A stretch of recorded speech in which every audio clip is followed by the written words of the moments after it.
वजूद जन से है तस्वीर कायनात में रंग, इसी के साज से है जिंदगी का सोज़े दुरूद।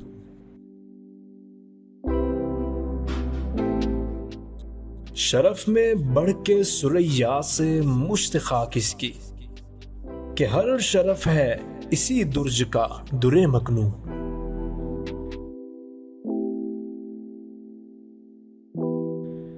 मकाले माते फला तू न लिख सकी, लेकिन इसी के शोले से टूटा शरारे अफलातून।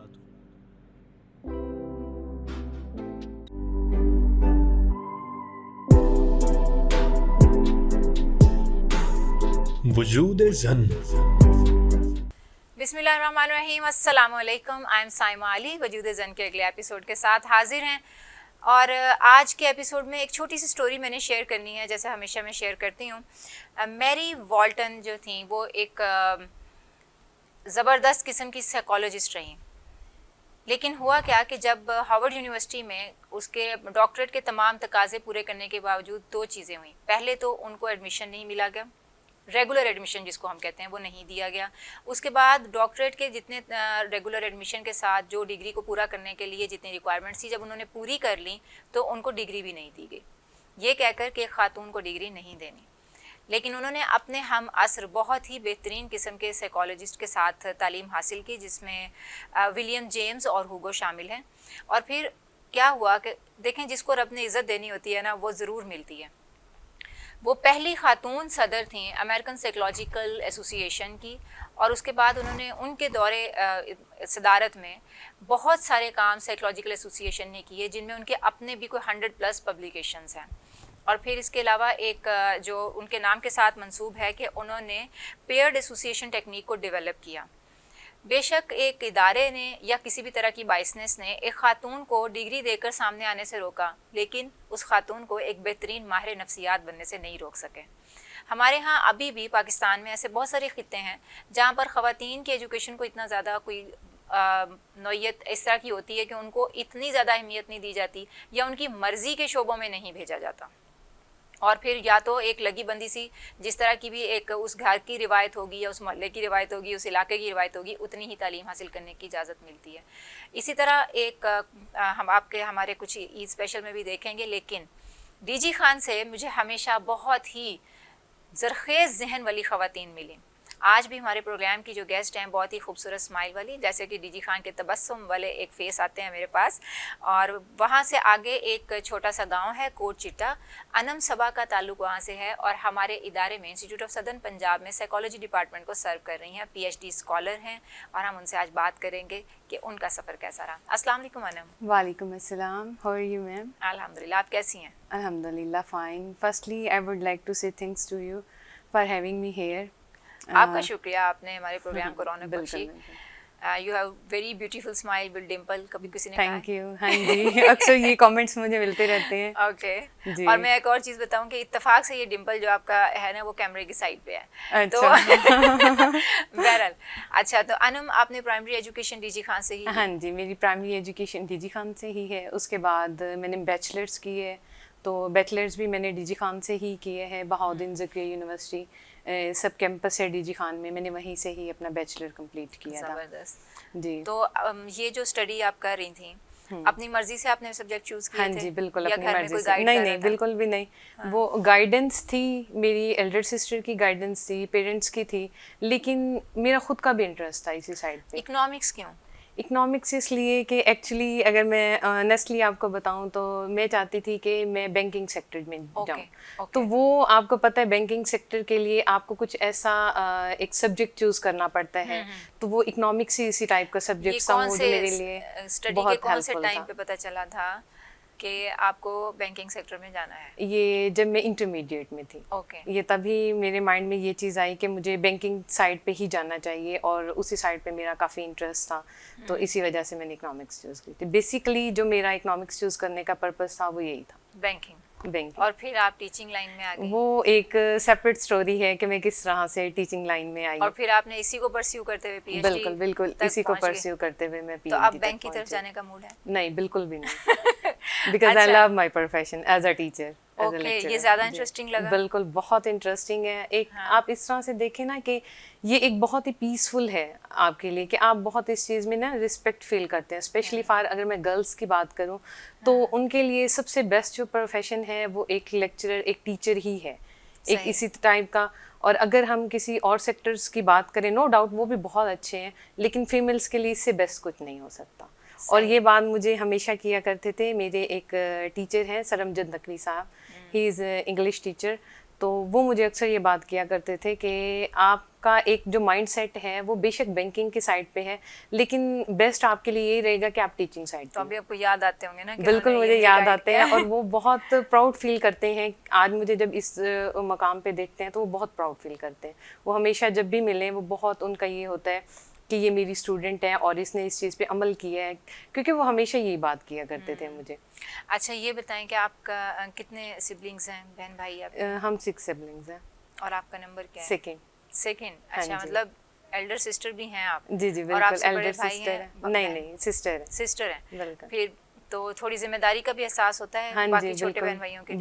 बिल्कुल अब होता है। अब होता है वो भी इस सेंस में होता है कि बड़ी सिस्टर की शादी हो गई, उसकी शादी हो गई है। और उनके होने तक आपने खूब मजे किए हैं? बहुत मजे किए हैं, क्योंकि मुझे आइडिया होता था कि ये है तो कोई भी मुझे डिफिकल्टी नहीं होगी, क्योंकि मैं थोड़ी सी केयरलेस हूँ चीज़ों को लेके।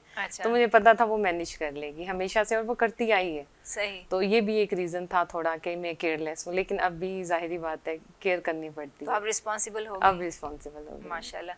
ये बताएं कि कैसे बच्ची थी आप? बहुत शरारती, बहुत स्पोर्टी या शाय?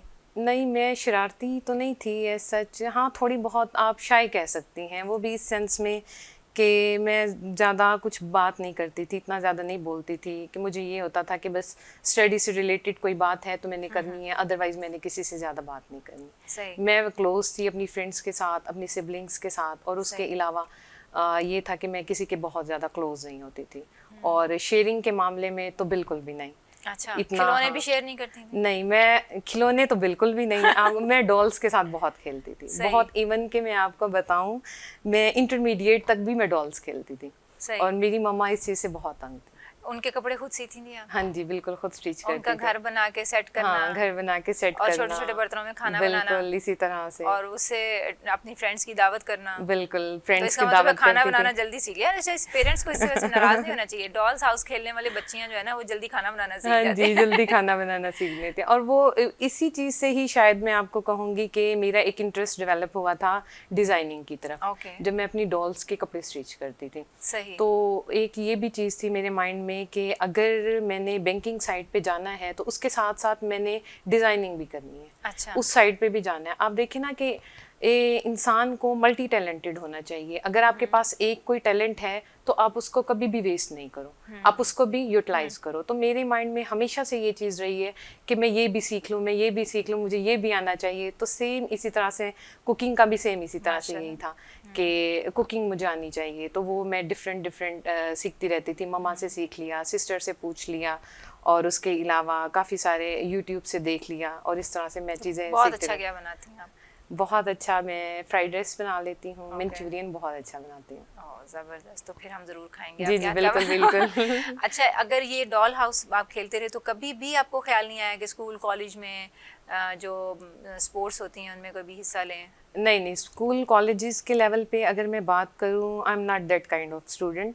एक्चुअली मेरा जो इंटरेस्ट होता था वो था डिबेट्स में, स्पीच में, को-करिकुलर एक्टिविटीज में। बिल्कुल, इसमें मेरा फुल होता था। उसके अलावा कंपेयरिंग्स में किया करती थी। सही। और डिफरेंट टैब्लोज में मैं ज़रूर पार्टिसिपेट करती थी।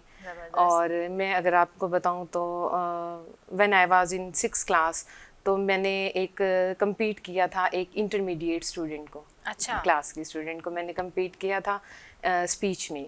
हमारा कंपटीशन था, तो उसमें मैंने सबका यही था कि शी इज़ अ किड, ये नहीं कर सकेगी। तो मेरा ये था कि मैं कर लूँगी। और थोड़ा सा जो मेरी टीचर हैं वो भी इस चीज़ से हेजिटेट कर रही थी कि मे बी ये नहीं कर सके। लेकिन वो फिर एक पॉइंट ऐसा आया था कि वो खुद शॉक्ड हो गई थी कि ये वाकई ये छोटी बच्ची है। सही। तो वो ये चीज़ थी कि मतलब मैंने फिर फर्स्ट इसका पोजीशन मतलब है कि आपकी विल पावर और आपकी करेज, आप बहादुर भी हैं। हाँ, माशाल्लाह, ये तो बहुत अच्छी बात है। हाँ। ये और ये बहादुरी मुझे जब आपने बताया कि आपका करियर में स्टार्ट में आपने पहले स्कूल जॉब की, जी, ये जी। बहादुरी मुझे आपके उस करियर के पूरे सफ़र में नज़र भी आई, जो मैं आप ही की ज़ुबानी सुनना चाहूँगी। जी बिल्कुल। स्कूल जॉब मैंने इस तरह से की थी when I was completed my bachelor, तो अभी मेरा रिजल्ट ही अनाउंस हुआ था, तो आपको पता है ट्रांसक्रिप्ट और ये सारे प्रोसेस में लगता थोड़ा है, टाइम हाँ। लगता है। तो मुझे ये था कि मैंने फ्री नहीं रहना, क्योंकि सही। आपको पता है फ्री एक जो टाइम होता है वो आपका बहुत ही डिप्रेशन वाला टाइम पीरियड होता है। हाँ। तो मुझे ये था कि मैंने कुछ ऐसा करना है जिसमें मैं खुद भी कंफर्टेबल फील करूं और वो मेरे लिए थोड़ा सा बेनिफिशियल भी हो।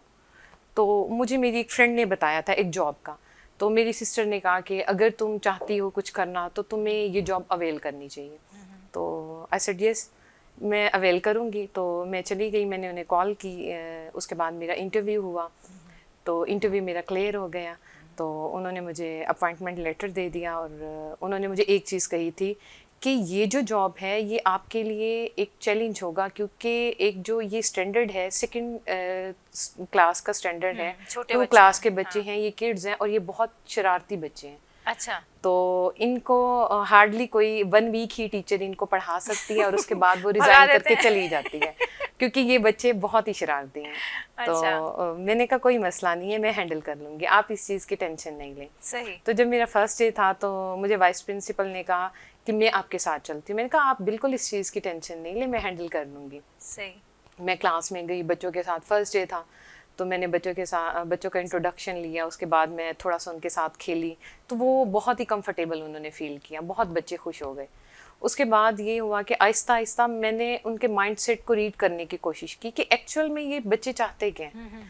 तो आपको पता है बच्चे ज़्यादा से ज़्यादा क्या कहेंगे, खेलना। थोड़ा सा खेलना, थोड़ा सा प्यार। हाँ। तो वो मैं उनको वही चीज़ करती थी कि हाँ। आप अगर ये पढ़ लोगे तो हम ये चीज़ खेलेंगे। सही है। तो जब वो चीज़ बच्चों में आ गई थी तो वो बहुत ही शौक से उनका पढ़ना और उनका जो एक चीज़ थी चीज़ों को जल्दी पिक करना, और इस तरह से फिर ये हुआ था कि उनके जो कंप्लीट जो स्कूल का रिज़ल्ट था उसमें सबसे जो अच्छा रिज़ल्ट था वो उसी क्लास का था। ज़बरदस्त ज़बरदस्त। तो जैसे ही उस क्लास का रिज़ल्ट आया तो सारी टीचर्स परेशान कि ये किस तरह से पॉसिबल है कि एक टीचर जो पहले टीचर्स आती थी वो हार्डली 1 वीक इन्हें पढ़ा पाती थी और अभी इनका रिज़ल्ट इतना ज़्यादा अच्छा आ गया। तो वो सारी ये क्वेश्चंस करती थी कि ऐसा क्या किया आपने।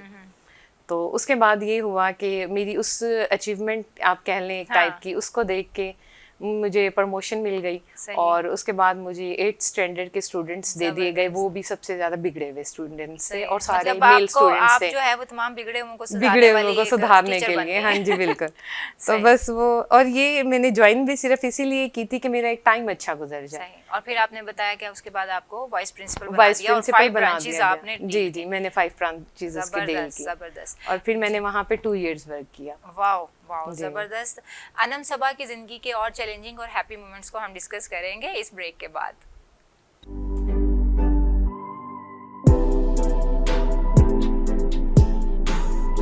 वजूद ज़न।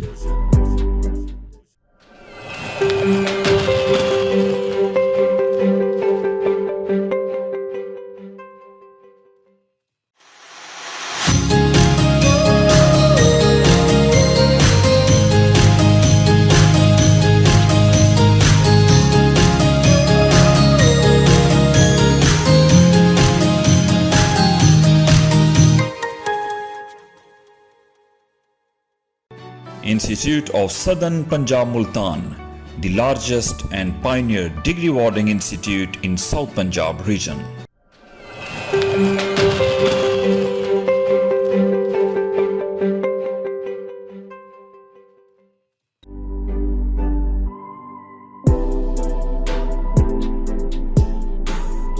वजूद ज़न। वेलकम बैक जनाब। और आज वजूद ज़न में बहुत प्यारी सी डिम्पल की स्माइल वाली अनम हमारे साथ मौजूद हैं। अनम, आपकी ज़िंदगी के सबसे हैप्पी मोमेंट कौन से हैं? मेरी लाइफ का सबसे हैप्पी मोमेंट है व्हेन आई जॉइंड ISP ओह बिल्कुल।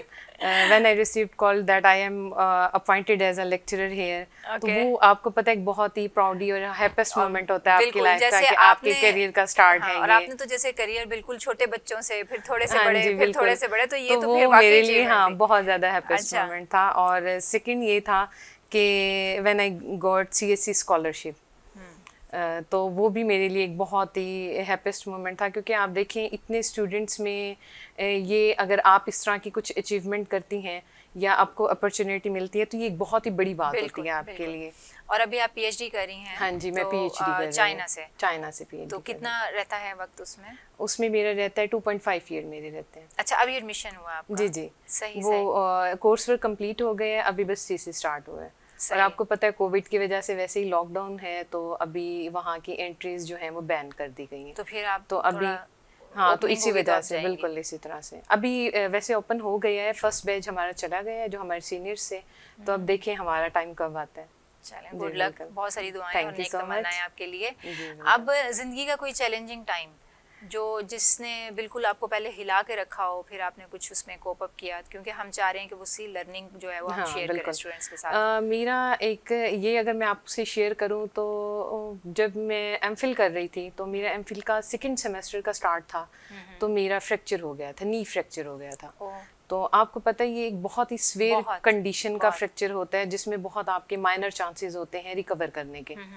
तो वो एक ऐसा टाइम था कि आपके कुछ गोल्स होते हैं वो आपने अचीव करने होते हैं और आप बिल्कुल ये एक ऐसे मोमेंट पे चले जाते हो, तो वो एक बहुत ही मेरे लिए डिप्रेशन वाला टाइम पीरियड था। तो फर्स्टली तो ये था कि मुझे अपनी स्टडी से बैकअप लेना पड़ा, ब्रेक यानी कि लेना मुझे पड़ फ्रीज गया। करवाने पड़ी अपनी स्टडी, और मैं बिल्कुल उस पे थी, बेड रेस्ट पे थी, मैं बिल्कुल चल भी नहीं सकती थी। तो वो मेरा बहुत ही बुरा टाइम पीरियड था। कितना टाइम आप वो बेड मेरा पे? 1 ईयर का टाइम पीरियड 1 था। ईयर बेड पे रिकवर रहना करते पड़ा? करते मुझे अच्छा। 1 ईयर लग गया था। जाहिर है। 8 मंथ्स मेरे टोटली बेड पे गुजरे थे, और उसके बाद फिर रिकवर होते होते वो 1 ईयर का टाइम पीरियड मुझे लगा था। और सही। वो उससे जो मेरी लर्निंग हुई थी वो यही थी कि इंसान को कभी भी होप्स नहीं छोड़नी चाहिए। हाँ। क्योंकि आप देखें ना कि वो अगर मैं उस चीज़ को रिकवर नहीं कर पाती, अगर मैं मेंटली उस चीज़ से, मतलब मैं अगर माइंड में ये चीज़ नहीं सेट करती कि मैं उस चीज़ से निकल सकूंगी। आप देखें ना कि अगर आप डिप्रेशन में चले जाते हो तो जैसे जैसे आप खुद को डिप्रेस रखोगे तो आप उस चीज़ से कभी भी नहीं निकल पाते। जब आप अपनी माइंड में एक ये चीज़ सेट कर लोगे कि मैं इस चीज़ से निकल सकती हूँ, तो वो आप ऑब्वियसली आप वो काम कर सकती हैं। तो वो एक टाइम, थोड़ा टाइम लगा था मुझे 1 ईयर का, लेकिन मैंने रिकवर कर लिया था उस चीज़ से। माशाल्लाह। बिल्कुल। अच्छा, बिल्कुल आप जिस तरह माशाल्लाह हेल्दी और हैप्पी तो मुझे लग रही है बहुत, और स्माइलिंग फेस जी, है आपका, बिल्कुल। तो ये भी मुझे लगता है कि आपका एक जो है ना वो अचीवमेंट ही है कि जी, कभी बिल्कुल। आपके शायद किसी भी उस चैलेंजिंग टाइम ने उस तरह के असरात आपके फेस पे नहीं छोड़े, या बिल्कुल आपने इसी आने तरह नहीं से। दिए। और यही चीज़ मैं हाँ। अपने स्टूडेंट्स को भी कहती हूँ। सम टाइम कुछ स्टूडेंट्स जैसे कहते हैं मैम हमें ये प्रॉब्लम है, हमें हमारे ये इश्यूज़ हैं, तो मैं उन्हें भी ये चीज़ कहती हूँ कि ये जो इश्यूज़ होते हैं ये आपकी लाइफ का पार्ट है, ये चलते रहते हैं। अच्छा, आप अप्स एंड डाउन्स तो आती रहती है ना लाइफ में। आपने वो जो बेड पे टाइम गुजारा, उस टाइम पे आप क्या करती थी? किताबें पढ़ती थी, मूवीज देखती नहीं थी, नहीं, क्या मैं करते? बुक्स नहीं पढ़ती थी क्योंकि मैं ज़्यादा टाइम बैठ नहीं सकती थी।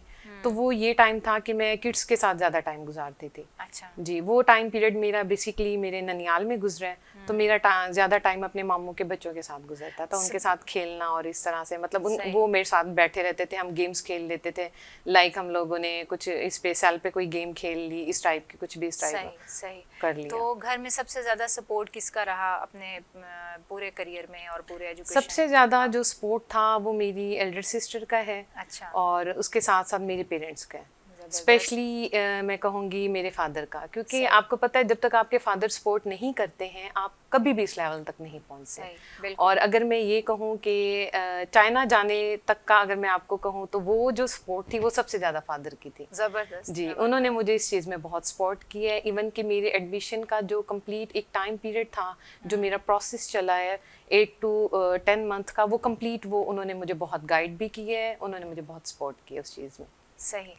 तो जब कोई एक बड़ा बहन भाई थोड़ा सा आगे निकलता है ना, तो बाकी बच्चों को हाँ जी, बिल्कुल, रास्ते ज्यादा आसान लगते हैं, आसान हो क्योंकि जाते हैं। हाँ, एक पहले वाले ने जो लर्निंग की होती है तो बिल्कुल, बाकियों के बिल्कुल लिए इसी तरह आसान से ही है। सहल जो है कर देता है सारे बिल्कुल, प्रोसेसेस को। तो आप भी कर रही हैं अब, हाँ जी बिल्कुल इसी और तरह ना से सिर्फ ही वहाँ कर रही हैं बल्कि स्टूडेंट्स के साथ। स्टूडेंट्स के साथ अच्छा, भी ये कर अब रही हैं। बताएं मुझे कि स्कूल के बच्चे, फिर थोड़ा सा बड़े बच्चे जो मतलब मैट्रिक तक के बच्चे, और फिर अब यूनिवर्सिटी के स्टूडेंट्स, जी बिल्कुल, क्या डिफरेंस है?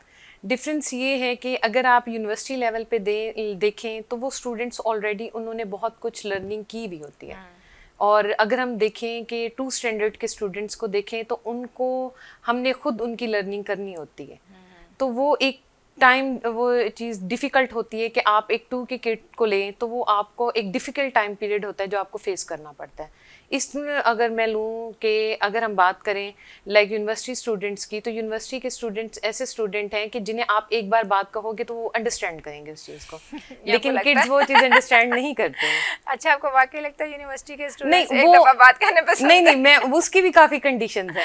मैंने जो चीज़, ये मेरी पर्सनल ऑब्जर्वेशन है, अगर आप स्टूडेंट को प्यार से समझाओगे ना तो वो समझ जाएगा। अगर आप थोड़ा सा उनके साथ अनोइंग होंगे तो वो कभी भी उस चीज़ को अंडरस्टैंड नहीं करता है। इवन कि मेरे साथ सम टाइम ये होता है कि मैं क्लास लेने जाऊँ तो स्टूडेंट्स कहते हैं मैम आज नहीं पढ़ना, प्लीज़ आज नहीं पढ़ाएं। अच्छा। तो जाहिर बात है आपने तो पढ़ाना है। तो मैं उस टाइम पे थोड़ी सी स्माइल होती है मेरे फेस पे और मैं उन्हें यही कहती हूँ ओके फाइन, नहीं पढ़ेंगे। वो थोड़ा सा उनके साथ मैं टाइम गुजार के और फिर इस तरह से मैं उन्हें स्टार्ट लेती हूँ कि वो खुद ही इंटरेस्ट लेते हैं। ओके मैम ठीक है, आप स्टार्ट करें, हम पढ़ें, क्योंकि मैंने उनकी बात सुन ली ना। सही। तो वो ये इस तरह से एक सिचुएशन होती है कि आप स्टूडेंट्स को किस तरह से हैंडल करते हैं। बिल्कुल बिल्कुल, और आपकी तो फिर हर एज ग्रुप के साथ है, हाँ जी, जो है वो वो एक्सपीरियंस हो काफी, गया। हाँ, काफी मेरा सही। एक्सपीरियंस तो घर में है। छोटे बहन भाइयों को भी पढ़ाती हैं इसी तरह? हाँ जी, मेरी जो लास्ट सिस्टर है वो, उसको मैं पढ़ाती हूँ, उसको इंटर तक मैंने ही पढ़ाया है। अच्छा, माशाल्लाह जी बिल्कुल। अनम, बहुत अच्छा लगा आपसे बातें करके, Thank और you आपके so much. फ्यूचर गोल्स कि आपको पीएचडी करके और फिर यकीनन आप पाकिस्तान में ही सर्व करना चाहेंगी। जी जी बिल्कुल, मैं पाकिस्तान में ही सर्व करना चाहूँगी। बिल्कुल। अच्छा, अब एक और जो है, हम आखिर में अपने प्रोग्राम के आखिर में अपने गेस्ट से अपने स्टूडेंट्स के लिए स्पेशली कोई मैसेज लेते हैं। आपका कैमरा ये है, आप बताएं आपकी तरफ से जो मैसेज है वो स्टूडेंट्स के लिए, स्पेशली मैं कहती होती हूँ कि फीमेल्स के लिए ज़रूर मैसेज दिया जी जाए। बिल्कुल। मैं स्टूडेंट्स को यही मैसेज देना चाहूँगी, you should do work hard because hard work is a key to success and believe in yourself. जब तक आप ख़ुद पे बिलीफ नहीं रखते हो तो इट मीन्स कि आप कभी भी कोई भी गोल अचीव नहीं कर सकते। अगर आप कोई भी गोल अचीव करना चाहते हैं तो कॉन्फिडेंट रहें और ये चीज़ माइंड में रखें कि मैं ये चीज़ कर सकती हूँ या मैं ये चीज़ कर सकता हूँ। और एक चीज़ मैं और कहना चाहूँगी, बिलीफ ऑन अल्लाह, क्योंकि अल्लाह के इस चीज़ के फेथ और बिलीफ के अलावा तो आप कभी भी सक्सेसफुल नहीं हो सकते। और नमाज़ पढ़ा करें, कुरान पाक की तिलावत किया करें, इस चीज़ को अपनी लाइफ का मामूल बना लें। बहुत शुक्रिया अनम सबा, बहुत अच्छा लगा आपसे बात करके, और अल्लाह ताला आपके अगले जो ज़िंदगी है उसमें बहुत ज़्यादा खुशियाँ दे। इसी तरह आपको बहुत अच्छा लगा आपसे बात करके, मुझे और मेरे प्रोग्राम को आपने रौनक बख्शी, इसके लिए भी बहुत शुक्रिया। Thank you so much. Welcome. जी नाजरीन, आपने अनम सबा की बातें सुनी, और जो हमेशा मैं कहती हूँ कि हर इंसान की ज़िंदगी से कोई ना कोई मैसेज मिलता है। अनम की ज़िंदगी से और उनकी बातों से जो आज का मैसेज था कि अपने हार्ड वर्क को राइट डायरेक्शन दें और फिर अल्लाह ताला से कभी भी उम्मीद ना छोड़ें। तो आप सबके लिए भी बहुत सारी नेक तमन्नाएं और उम्मीदें, और आप भी अपनी उम्मीद कभी ना छोड़िएगा। जहाँ जहाँ जैसे हैं खुश रहिएगा, आबाद रहिएगा, और इर्द गिर्द भी आप अपने माहौल का ख्याल रखिएगा। साइमा अली को वजूद ज़न की आज के एपिसोड से इजाज़त दें।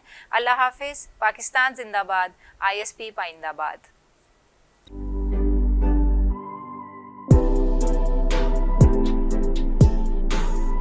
वजूद ज़न